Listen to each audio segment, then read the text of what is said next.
अस्सलाम वालेकुम नाज़रीन। ड्रामा सीरियल जानिसार बहुत ही अच्छा बन चुका है। आने वाले एपिसोड में ये भी देखने जा रहे हैं। जाफर बहुत ही ज़्यादा परेशान होता है। वो दुआ के पास आता है, दुआ से कहती है आप बीबी साईं, जो कुछ आप मेरे साथ कर रहे हैं तुम लोगों को ऐसा नहीं करना चाहिए।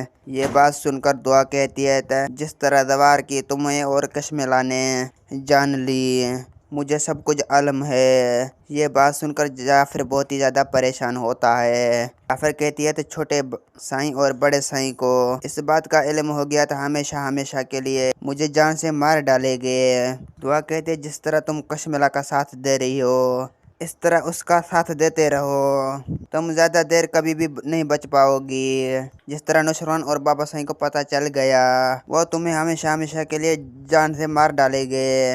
ये बात सुनकर जाफर बहुत ही ज़्यादा परेशान होता है। जाफर कहता है बीबी साईं आप जैसा कहेगी मैं वैसा ही करूँगा, मैं आपका साथ दूंगा, लेकिन कभी भी साईं को पता नहीं चलने चाहिए। दुआ कहती है उस वक्त पता नहीं चलेगा जब मैं इस घर में हूँ। जब मैं इस घर से निकाली गई था यह हकीकत मैं नुसरवान और बाबा साईं को बता दूंगी। मेरा वीडियो आप लोग की अच्छी लगी तो वीडियो को लाइक और चैनल को सब्सक्राइब लामी करना। खुदा हाफिज़।